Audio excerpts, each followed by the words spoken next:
কি সুন্দর একটা হরিণ, কিন্তু কি ভীষণ যন্ত্রণায় ছটফট করছে। জানি না কে এই হরিণটাকে মারার চেষ্টা করেছিল। যে করে হোক ওকে আমার বাঁচাতে হবে।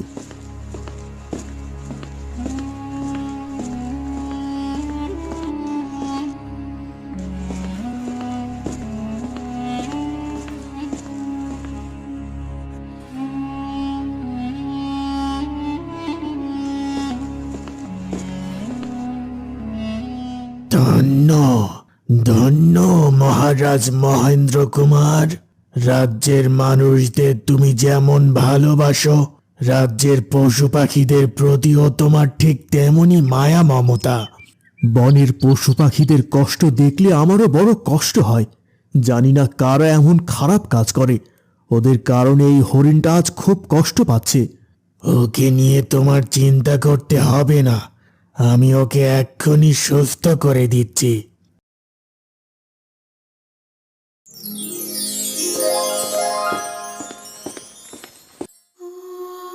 আপনি মহান হে তান্ত্রিক, আপনার আশ্চর্য ক্ষমতা আমাকে বিস্মিত করেছে।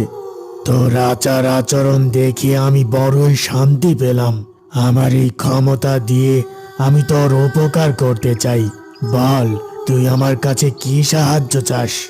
হে তান্ত্রিক, আমার ধন সম্পত্তি, প্রভাব প্রতিপত্তি, মান সম্মান সবকিছু আছে, কিন্তু আমার একটাই দুঃখ, আমার ঘরে কোনো সন্তান নেই। এই দুঃখে রানী পদ্মাবতীর সব সুখ শান্তি হারিয়ে গেছে। বুঝতে পেরেছি, তার মানে তুই সন্তান সুখ পেলেই খুশি। আমি তোকে সাহায্য করতে পারি, তবে একটা শর্ত আছে। বলুন তান্ত্রিক, কি শর্ত? একটা সন্তানের জন্য আমি সব শর্ত মানতে রাজি আছি। আমি তোদেরকে বর দেব। আমার বরে তোদের এক এক করে 2টা সন্তান হবে, কিন্তু দ্বিতীয় সন্তানটাকে আমাকে দিয়ে দিতে হবে। ঠিক আছে তান্ত্রিক, আমি আপনার শর্তে রাজি। আমার একটা সন্তান হলেই হবে, সেই আমার বংশধর হয়ে আমার রাজ্য আর রাজত্ব সামলাতে পারবে। ঠিক আছে, তবে তাই হোক।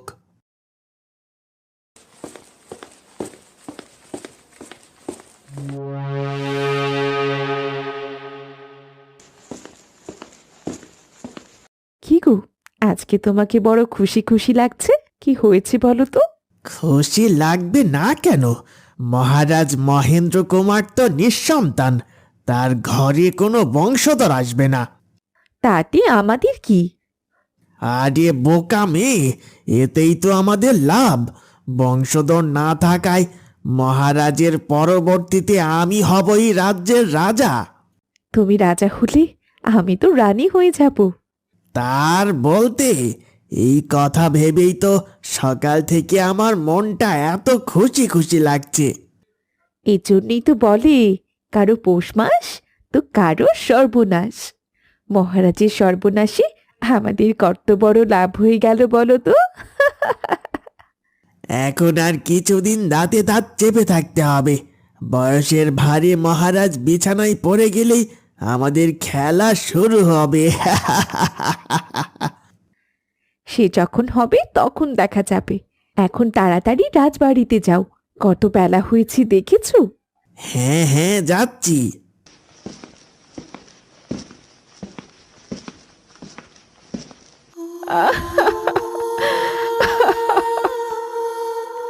রানীমা, একটু শান্ত হন। আপনি সেই সকাল থেকেই তো কান্না করে যাচ্ছেন। হ্যাঁ, তো বছরেও মহারাজকে আমি একজন বংশধরের মুখ দেখাতে পারলাম না। আমার এই রাজ্যের রানী হওয়ার কোনো অধিকার নেই। কেন শুধু শুধু নিজেকে দোষারোপ করছেন রানীমা? এখানে আপনার কোনো দোষ নেই, সবকিছুই তো সৃষ্টিকর্তার হাতে। আমি প্রতিদিন একটা সন্তানের জন্য কান্না করি, কিন্তু সৃষ্টিকর্তা সৃষ্টিকর্তা আমার কোনো কথাই শোনেন না। ধৈর্য ধরুন রানীমা, দেখবেন সৃষ্টিকর্তা আপনার মুখ তুলে ঠিক তাকাবেন।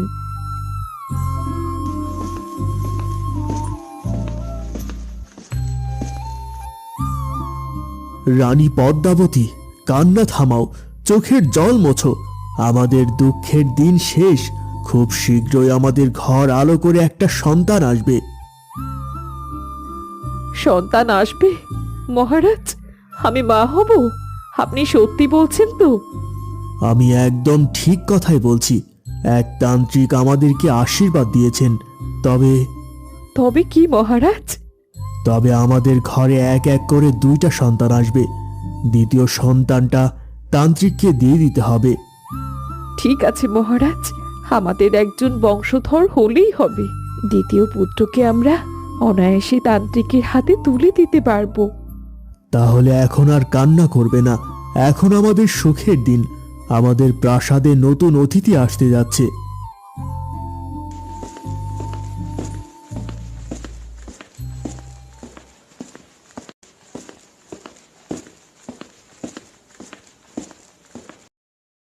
দাসী, মহারাজকে রাজ দরবারে দেখতে পাচ্ছি না। উনি কোথায় আছেন? মহারাজ, মহারাজ তো রানীমার কক্ষে আছেন। আজকে ওনাদের বড়ই খুশির দিন। খুশির দিন? কি হয়েছে দাসী? খুলে বলো তো। মহারাজ আর রানীমা এক তান্ত্রিকের আশীর্বাদ লাভ করেছেন। তান্ত্রিকের আশীর্বাদে শীঘ্রই রানীমা একটা সন্তানের জন্ম দিতে চলেছেন। কি বলছো তুমি এসব? হ্যাঁ মন্ত্রী মশাই, আর এই কারণেই তো মহারাজ আর রানীমা আজ বড়ই খুশি। রাজ্য জুড়ে তো আজকে উৎসব হবে। আমি চাই, আমার অনেক কাজ আছে।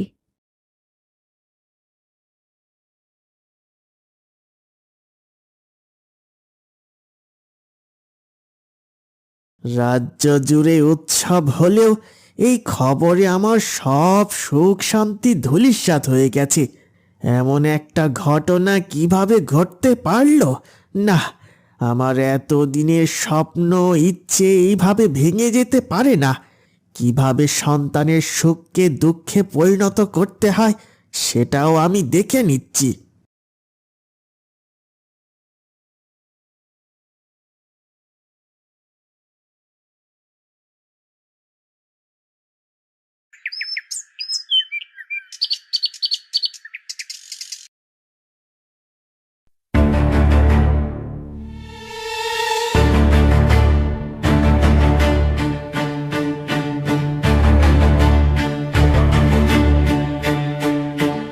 কি হয়েছে দাসী মালতী?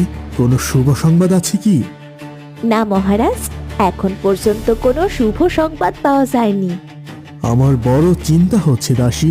যে করেই হোক রানীও আমাদের প্রথম সন্তানকে সুস্থ অবস্থায় দেখতে চাই।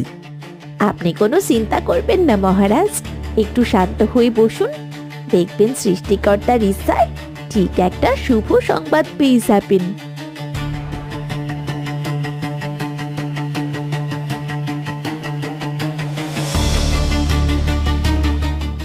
কিছুক্ষণের ভেতরেই রানী পদ্মাবতী একটা সন্তানের জন্ম দেবে। কিন্তু যে করেই হোক ওই সন্তানটাকে আমাকে সরিয়ে ফেলতে হবে।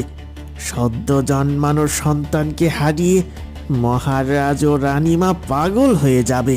তার ওপর কোনো বংশধর না থাকায় ভবিষ্যতে রাজ সিংহাসন দখল করার মতো কেউ থাকবে না। এক ঢিলে আমার 2 পাখি মারা হয়ে যাবে।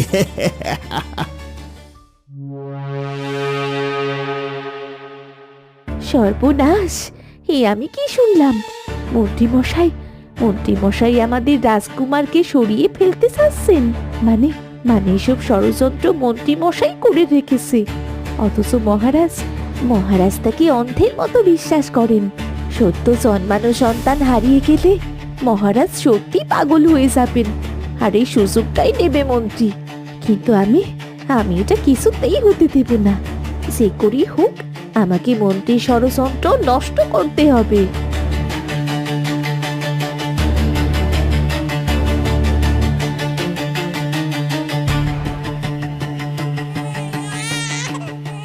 ক্লান্তিতে রানীমা এখন অচেতন অবস্থায় আছে। আশপাশে তো কাউকে দেখতেও পাচ্ছি না। এটাই সুযোগ, সবার চোখের আড়ালে সদ্য জন্মানো রাজকুমারকে নিয়ে সরে পড়তে হবে। কি করেই হোক আমাকে রাজকুমারের প্রাণ বাঁচাতেই হবে।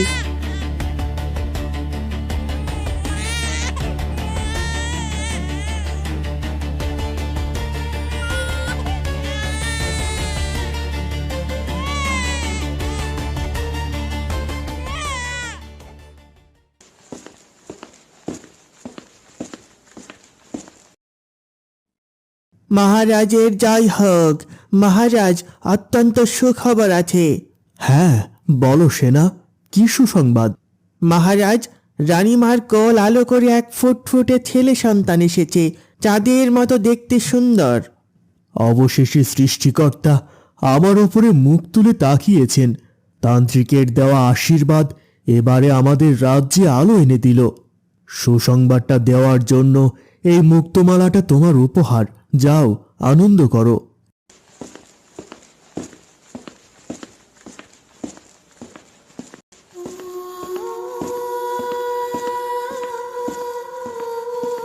সে কখন থেকে এদিক ওদিক ছুটে যাচ্ছি, কিন্তু সন্তানটাকে কোথায় রাখবো, কিভাবে বাঁচাবো, কিছুই যে বুঝতে পারছি না।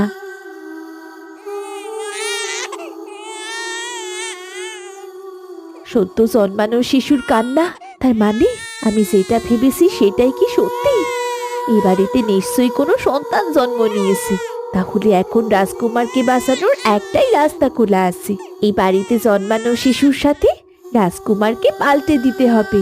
হাতে একদম সময় নেই।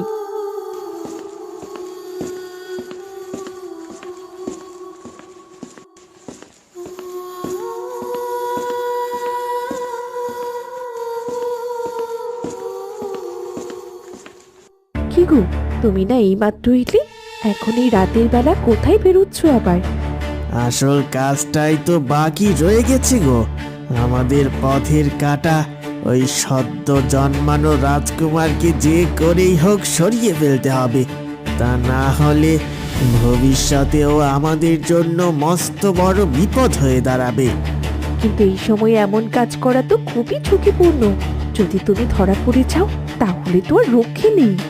এছাড়া আমাদের হাতে আর করার কিছুই নেই।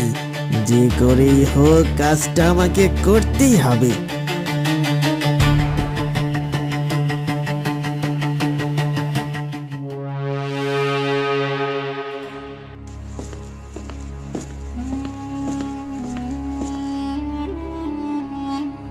বলো দাসী, আমার সন্তান আর আমার রানী দুজনেই সুস্থ আছে তো? হ্যাঁ মহারাজ, দুজনেই সুস্থ আছেন। কিন্তু কিন্তু কি দাসী মালতী? না মহারাজ, কিছু না। আপনি এখন রাজপুত্র আর রানীমার সাথে দেখা করতে পারেন। ঠিক আছে, এই নাও তোমার পুরস্কার। আর আগামীকাল রাজবাড়িতে মহাভোজের আয়োজন করো।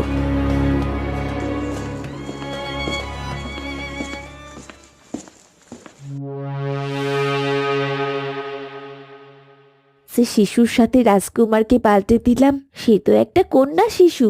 জানি না মহারানীর পাশে কন্যা শিশুকে দেখতে পেয়ে মহারাজ কি আচরণ করবেন। আমি তারপরেও খুশি, কারণ আমি রাজকুমারকে বাঁচাতে পেরেছি। রাজার ঘরে পুত্র থাকলে সে মন্ত্রীর ষড়যন্ত্রের বাধা হয়ে দাঁড়াবে। এখন কন্যা সন্তান নিশ্চয়ই তার পথে বাধা হতে পারবে না।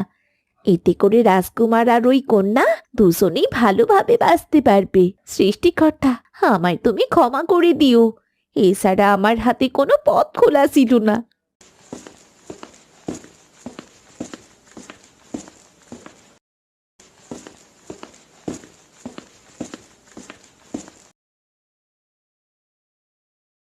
এ কি, পুত্র কোথায়?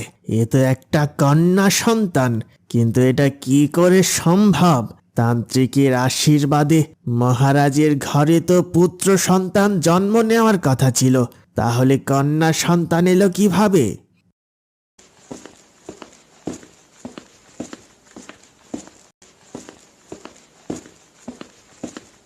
আরে মন্ত্রী, তুমি রানীর কক্ষের সামনে এখানে কি করছো? মানে মহারাজ, আমাদের রাজবাড়িতে নতুন অতিথি এসেছে। এটা শুনে আমার আর তর সইছিল না, তাই আমি ছুটে চলে এসেছি। আমি জানতাম এমন একটা খবর শুনলে রাজ্যের সবাই খুশিতে পাগল হয়ে যাবে। দাঁড়াও দাঁড়াও, আগে আমি দেখে আসি, তারপর তোমরা সবাই দেখবে।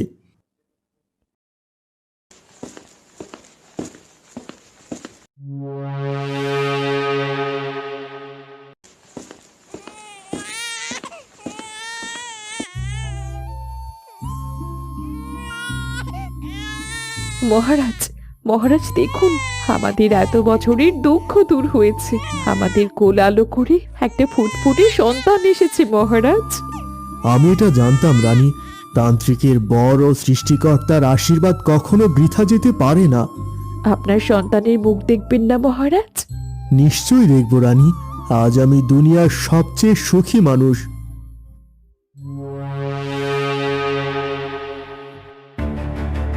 এ কি? কি হয়েছে মহারাজ? সবকিছু ঠিক আছে তো? আমার পুত্র সন্তান কোথায়? এ তো একটা কন্যা সন্তান। একদিক দিয়ে অবশ্য আমার বেশ লাভ হয়ে গেল। রাজপুত্রকে সরানোর মতো ঝুঁকিপূর্ণ কাজ আমার আর করতে হলো না। কন্যা সন্তান জন্ম নেওয়ায় আমার ষড়যন্ত্রেও আর কোনো বাধা রইল না। এই কন্যা সন্তান নিশ্চয় এই রাজ্য চালাবে না।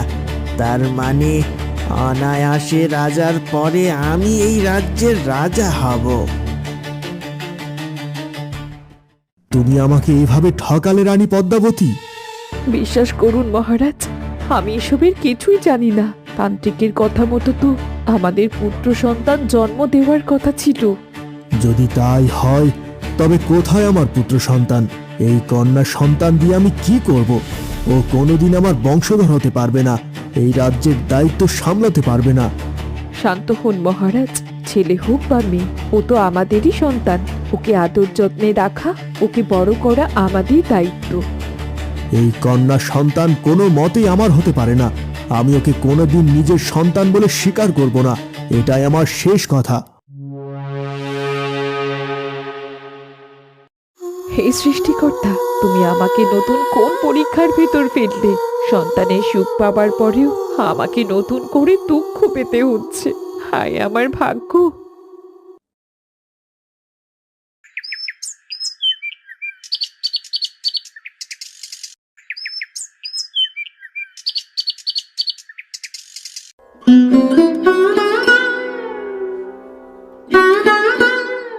এসব কি হয়ে গেল বলো তো নিয়তি? বলছো যে তুমি একটা কন্যা সন্তান জন্ম দিয়েছিলে, কিন্তু এখন তো আমরা দেখতে পাচ্ছি একটা পুত্র সন্তান। এই একটা কথা তো আমি কিছুতেই বুঝতে পারছি না। জানি না আমাদের উপর কোনো জাদুবিদ্যা আছে কিনা। তা না হলে ষোড়শন্ত দিব্যি একটা ফুটফুটে কন্যা সন্তান কিভাবে এক রাতের মধ্যে পুত্র সন্তান হয়ে গেল?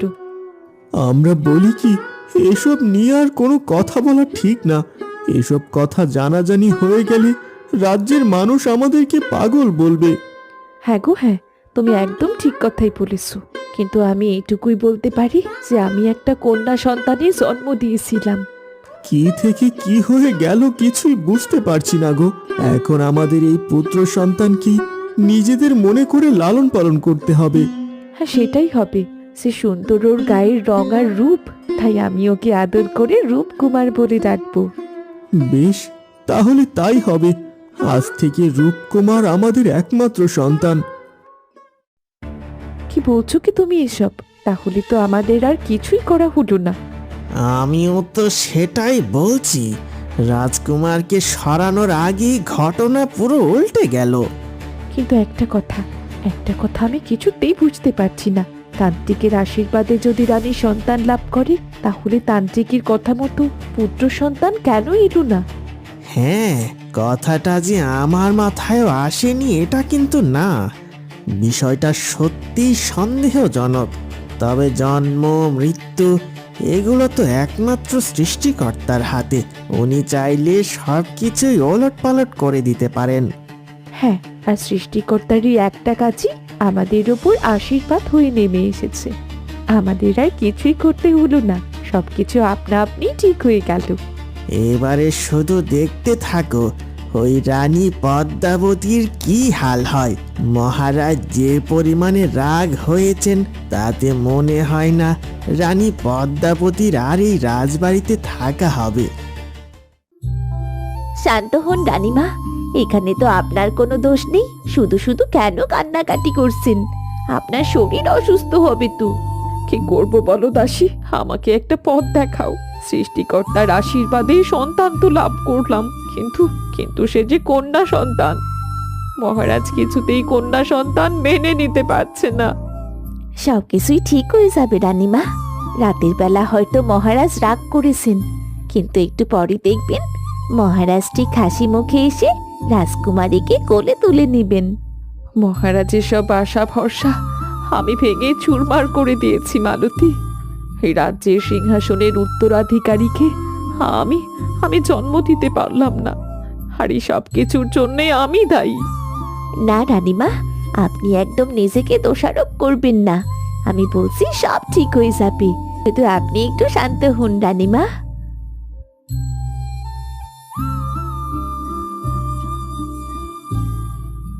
সেনা, কে কোথায় আছো? আদেশ করুন মহারাজ। রানী ও তার সন্তানকে এই মুহূর্তে রাজপ্রাসাদ থেকে বের করে দাও। আমি ওদের দুজনের মুখ আর দেখতে চাই না। কিন্তু মহারাজ, এটা আমার আদেশ, তুমি আমার আদেশ অমান্য করছো। এর শাস্তি কি হতে পারে সেটা তুমি বেশ ভালো করে জানো। মহারাজ, মহারাজ দয়া করুন, আমাকে এই রাজবাড়ি থেকে তাড়িয়ে দেবেন না। আমি আমি যে আপনার স্ত্রী, আর এই সন্তান আপনার একমাত্র সন্তান। আমি তোমাকে আর স্ত্রী হিসেবে স্বীকার করি না। আর সন্তান, আমি ধরে নিয়েছি যে আগের মতোই আমি নিঃসন্তান আছি। এমন কথা বলবেন না মহারাজ। ছেলে হোক বা মেয়ে, ও তো আমাদেরই সন্তান।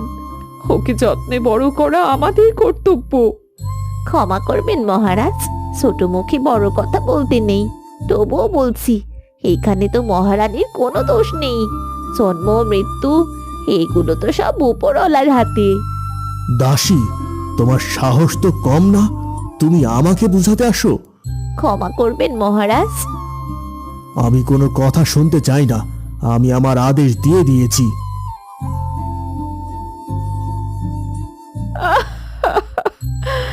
মহারাজ,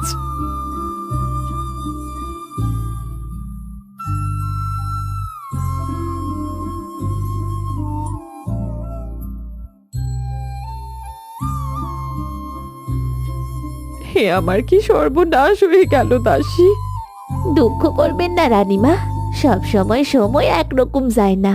খারাপ পরিস্থিতি আসবেই, সেটাকে মানিয়ে নিতে হবে। আমার কথা শুনুন, আপনি ভেঙে পড়বেন না রানীমা। রাজবাড়ি থেকে বেরিয়ে এই অভাব অনটন আর দুঃখ কষ্ট নিয়ে কিভাবে বেঁচে থাকবো আমি, আর কিভাবে এই কন্যা সন্তানকে বড় করব। আমি তো আছি রানীমা, আপনি যেখানেই থাকুন না কেন আমি আপনাকে সাহায্য করব। আর আমার বিশ্বাস, মহারাজ ঠিক একদিন তার ভুল বুঝতে পারবে। দেখবেন সেই দিন সসম্মানে আপনাকে আবার রানী করে রাজপ্রাসাদে ফিরিয়ে আনবেন।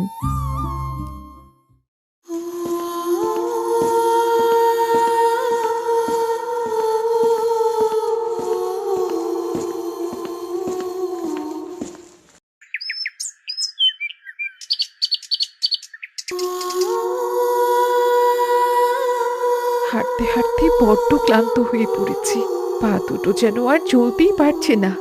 তার উপর ক্ষুধা তৃষ্ণায় মনে হচ্ছে বুকটা ফেটে যাচ্ছে। হে সৃষ্টিকর্তা, দরকার হলে আমাকে তুলে নাও, কিন্তু কিন্তু আমার কোলে শিশুটিকে বাঁচাও। ওকে আমি হারাতে চাই না।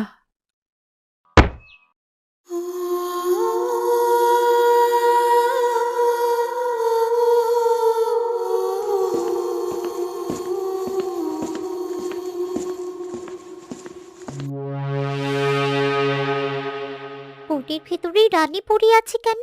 কোলে কি সুন্দর একটা ফুটফুটে শিশু। নিশ্চয়ই রানী জ্ঞান হারিয়েছি। তাকে বাঁচাতে না পারলে এই ছোট্ট শিশুটাকেও তো বাঁচানো যাবে না।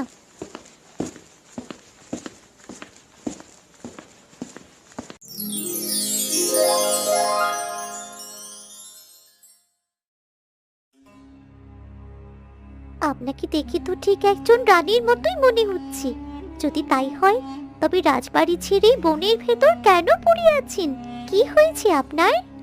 তুমি একদম ঠিক ধরেছ। আমি রানী পদ্মাবতী। ভাগ্যের নিষ্ঠুর পরিহাসে আমাকে রাজবাড়ি ছেড়ে এখানে আসতে হয়েছে। আমি আর কোনো দিন ফিরতে পারবো না। তাহলে এখন উপায়? এই ছোট্ট দুধের শিশুটা তো ক্ষুধায় আর ক্লান্তিতে অনেক কষ্ট পাচ্ছি। আমার যা হয় হোক, কিন্তু আমি আমার বাচ্চাটাকে বাঁচাতে চাই। কিন্তু কিভাবে কি করব কিছুই যে বুঝে উঠতে পারছি না। আপনি চলুন আমার সাথে, আমি আপনাকে খুব সুন্দর একটা জায়গায় নিয়ে যাব। সেখানে আপনার থাকতে কোনো অসুবিধে হবে না, আর আপনার বাচ্চাটাও সেখানে সুন্দর আর নিরাপদ থাকবে। এই পরিস্থিতিতে তোমার কথা শোনা ছাড়া আমার হাতে তো আর দ্বিতীয় কোনো রাস্তাও খোলা নেই।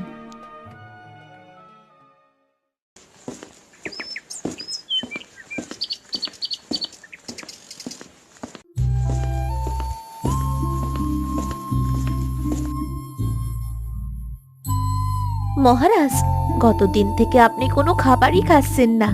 এমন চলতে থাকলে আপনি তো অসুস্থ হয়ে পড়বেন মহারাজ। আমার কিছুই ভালো লাগে না দাসী।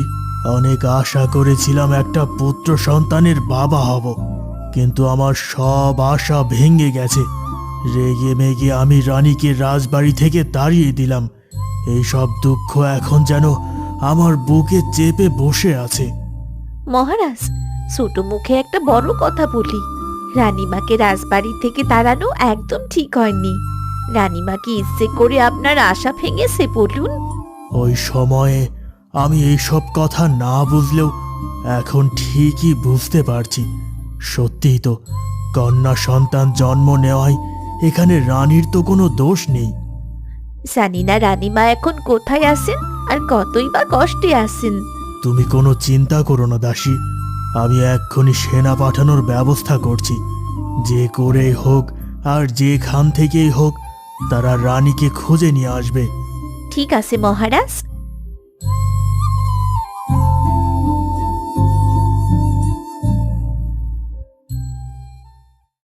তোমাকে তো কিছুই করতে হলো না, সবকিছু একেবারে আপনা আপনি হয়ে গেল। তা যা বলেছ, মহারাজ নিজেই তো রানী পদ্মাবতীকে রাজবাড়ি থেকে তাড়িয়ে দিলেন। এটাই সুযোগ, এবারে তুমি মহারাজকে সরিয়ে সিংহাসনটা দখল করে ফেলো। হ্যাঁ, আমিও সেটাই ভাবছি। পরপর দুটি অস্বাভাবিক ঘটনায় রাজা দুর্বল হয়ে পড়েছেন। এটাই তাকে সরানোর উপযুক্ত সময়। তবে যাই করো না কেন একটু সাবধানে করবে। মরা সাপের বিষেও কিন্তু মৃত্যু হতে পারে, কথাটা মাথায় রেখো। সে নিয়ে তোমাকে একদম চিন্তা করতে হবে না। আমি যা করার তা একদম সাবধানে এবং ঠান্ডা মাথায় করব।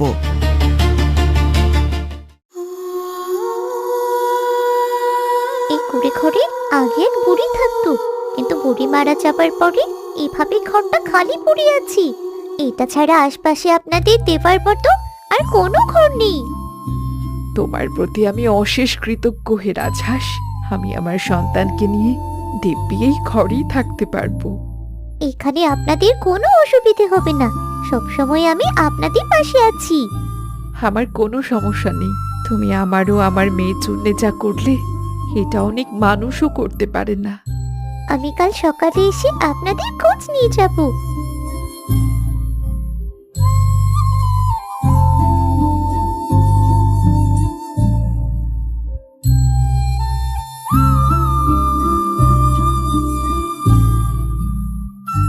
ক্ষমা করবেন মহারাজ, আমরা আপনার কথা মতো রাজ্যে আশেপাশে অনেক খোঁজ করেছি, কিন্তু কোথাও রানী পদ্মাবতীকে খুঁজে পাইনি।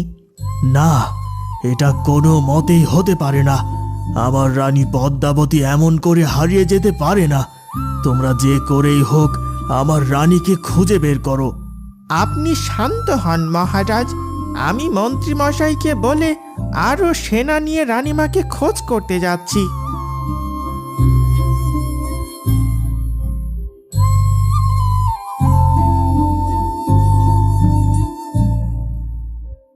এ আমি কি করে ফেললাম? নির্বুদ্ধিতায় অন্ধ হয়ে আমি রানীকে কি করে তাড়িয়ে দিতে পারলাম? জানি না রানী পদ্মাবতী এখন কোথায় আছে। দেখো, আমাদের কত সুন্দর ফুটফুটে একটা সন্তান হয়েছে। তার বলতে এ যেন সাক্ষাৎ সৃষ্টিকর্তা আশীর্বাদ হয়ে আমাদের উপর নেমে এসেছেন।